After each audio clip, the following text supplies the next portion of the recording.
Bonjour, j'adore le quartz et surtout les montres à quartz. Alors pas vraiment esthétiquement, d'ailleurs j'ai pas de montre. Non, je les adore en tant que physicien, on se rend pas compte à quel point c'est des petites merveilles de technologie. Et la raison à ça, c'est qu'en utilisant astucieusement la physique, pour seulement quelques euros, vous êtes capable de faire une montre à quartz, qui va être 100 fois plus précise que les meilleures montres mécaniques au monde qui elles peuvent coûter des milliers d'euros. Et tout ça repose sur le quartz. Le quartz a une propriété incroyable, c'est la piézoélectricité. C'est pas facile à prononcer. Un phénomène qui a été découvert par les frères Curie à la fin du 19e siècle. Et c'est tout bête, vous allez voir, si vous prenez un petit bout de quartz et que vous appuyez dessus très fortement, ça va créer une toute petite tension électrique. Et ça sert absolument à rien pour faire une montre. Ce qui sert, c'est l'inverse. Si vous lui balancez une tension électrique, ça va un petit peu le dilater ou le contracter. Et si maintenant vous taillez votre bout de quartz comme un petit diapason, là, comme une sorte de fourchette, et que vous faites la même chose, vous lui balancez du bruit électrique, il va se mettre non seulement à se contracter, mais aussi à se dilater, et au bout d'un moment, il va se mettre à vibrer et à osciller. Et si vous prenez un diapason qui fait en gros 3 mm, comme celui-ci, il va vibrer à 30 000 fois par seconde, comme ça.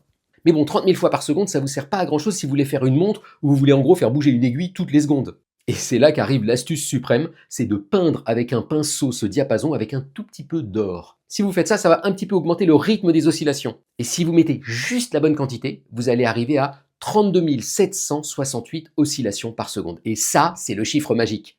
Parce que 32 768, c'est 2 fois 2 fois 2 fois 2, comme ça, 15 fois. Et donc si vous prenez le temps entre deux vibrations et que vous le multipliez par 2 15 fois, vous allez retrouver une seconde. Sauf que cette seconde-là, vous l'avez avec une précision de 1/10 millième. Et la plupart des montres qui ont l'air mécaniques où on voit une aiguille bouger, en fait, elles utilisent un quartz. Et le quartz a non seulement révolutionné l'horlogerie mondiale, mais dans les mêmes années a révolutionné ce qui se passait dans les labos, notamment les labos de nanosciences. En nanosciences, vous voulez travailler à l'échelle du nanomètre, à l'échelle de l'atome. Et donc il faut fabriquer des outils capables de mouvements qui fassent moins d'un nanomètre. Et ça, aucun moteur, aucune vis, aucun mécanisme n'en est capable avec cette précision. Toute l'astuce, c'est d'utiliser du quartz. Vous allez par exemple accrocher la pointe de votre microscope à un petit bout de quartz, et ce quartz-là, vous allez juste lui envoyer des toutes petites tensions électriques.